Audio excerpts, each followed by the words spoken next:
Hey guys, Type Hunters here doing another toy review. This time it's for another DC Collectibles figure. And it's for the DC Comics Designer Series Greg Capullo inspired Two-Face. Again, another set of figures that were surprisingly turning up at retail over here in our local kind of toy stores, chain store, as opposed to the kind of comic and specialty stores. This one, the designer series, and also they had the DC Icons figures, a wave of, well, I think it was one or two waves of DC Icons. So onto the packaging. It comes in this kind of white and purple box, and it's a window style packaging. On the front you have the DC Comics logo, DC Collectibles, or DC Comics title, and then you have designer series, Greg Capullo, then you have bat symbols. It's number 10 in the wave. You've got the warnings and stuff, choking hazards, all that. You have Batman symbol.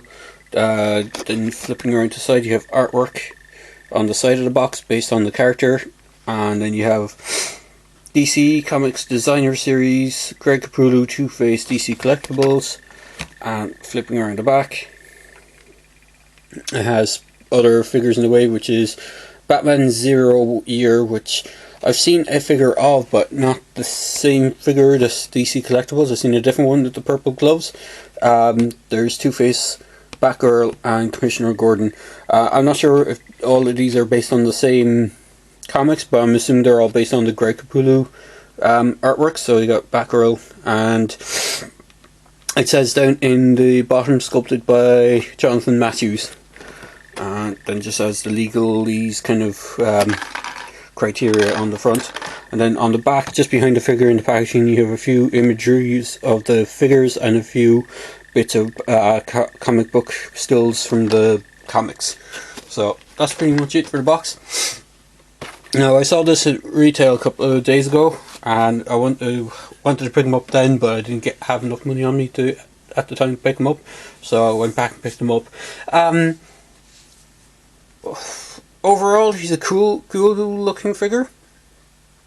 I'll get into his articulation. Now, sculpt wise he's fantastic, overall aesthetics he's fantastic, but it's the actual figure design is where he kind of falls flat, and I'll show you that in a second. So sculpt wise he has this really grotesque kind of bare flesh and muscle left side of his face for his Two-Face. You have the Harvey Dent side, which looks fantastically sculpted, and you have the the rotted kind of disfigured side, and it's really well done. See how close I can bring it up onto the camera. It's really well sculpted. Unlike most Two-Face figures that I've seen, he actually doesn't have any eye in his left eye socket. Most of the Two-Face figures I've seen has like either a disfigured eye or the eyeballs showing, but on this one you don't. That kind of scarred look continues on down to his left hand, and then he has like a normal right hand that isn't disfigured. His right hand has his trademark coin. Now the coin isn't very well detailed. It doesn't have any sort of if you flip it around, it doesn't have any sort of insignia or anything. It's just basically it's a round disc with kind of an X mark on one side and a plain side on the opposite side. It doesn't have any like distinguishing features like a dollar coin or anything like that. I like the way he's sculpted. He has the half white half black suit, and then it's reversed up in the top area where the tie is, so the black is on, sorry, the white shirt, the black shirt is on the right side and the white shirt is on the left side instead of the way the rest of the suit is. He does have one peg hole on his feet, even though he doesn't come with any display stand.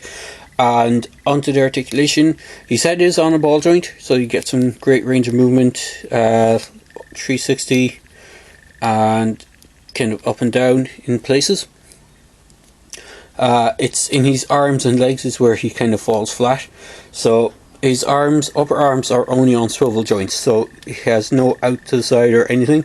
They just swivel around, and the way they're designed is they go at an angle, so they kind of swivel out when you move the arms forward, so they're not flush all the time.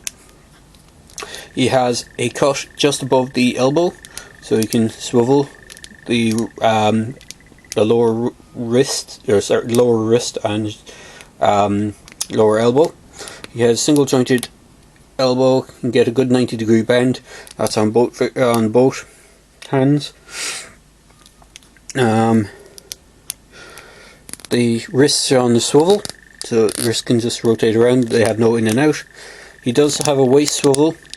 He has no ab crunch, and his legs are just on a T-crotch style design, so his legs can only go forwards, no out to the side or no back, no out to the side or splits, and can go back that much.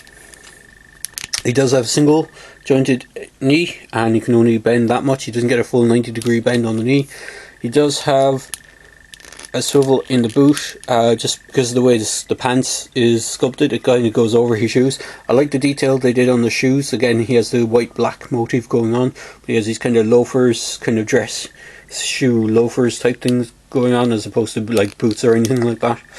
And he has a tiny bit of forward and back on the foot. You can just about see that there is an ankle articulation inside, but it doesn't really do anything because it's a good bit hindered by the actual sculpt of the feet, or sorry, the sculpt of the pants leg. And the other thing he has, then he comes with 2 accessories, and this is another kind of disappointing feature of the figure. He comes with 2 of these pistols. Just bring them up to the camera. Ooh, got something. There, sorry. Got 2 pistols. They are identically sculpted. There's no difference between them.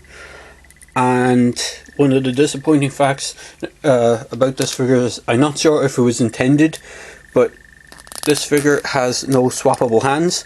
So his right hand is always going to be holding the coin. His left hand is designed so he can hold the pistols.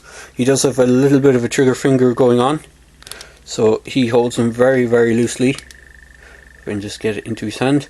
He does hold a pistol, but he can only hold the pistol in one hand. He doesn't actually hold a pistol. He can't do a dual wielding pistols or anything like that, because he always has the coin in one hand, in the right hand. So unfortunately, you get 2 pistols, but no place to store the extra pistol, and only one hand that can hold it. So unfortunately, it is a bit of a disappointment in that respect. As I said, I'm not sure when they were designing the figure. They may have designed it initially to have swappable hands, because a lot of some of the DC comics or collectibles, the DC collectible figures tend to have like swappable hands, especially stuff like the animated series figures. They all tend to have these, plug and go kind of feckin' hand things where you just unplug the hand and swap it out for the ones that you need. So unfortunately, Two-Face here didn't get that. I did see other figures in the wave, and some of the figures I saw I didn't recognise. There's some kind of obscure characters, and some I did.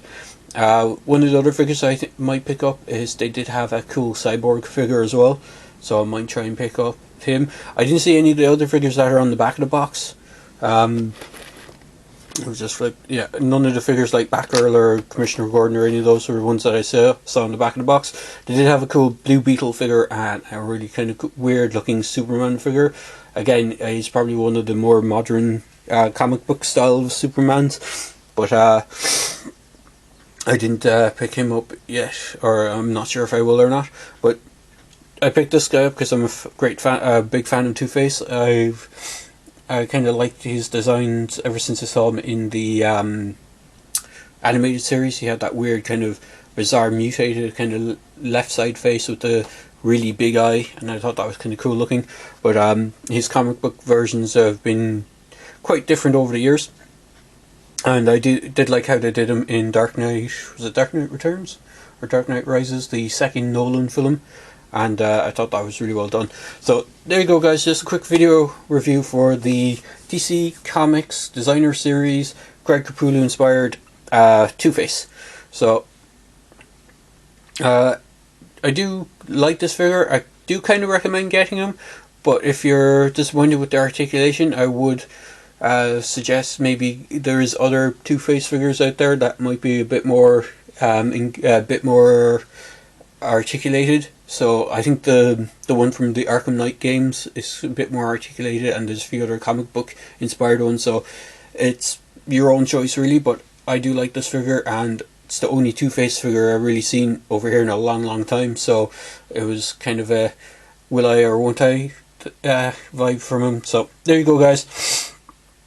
Just a quick video review for Two-Face, and I hope you enjoyed this video. As I always say, please click like on the video if you liked it. Feel free to comment and feel free to subscribe to my channel. So cheers, guys.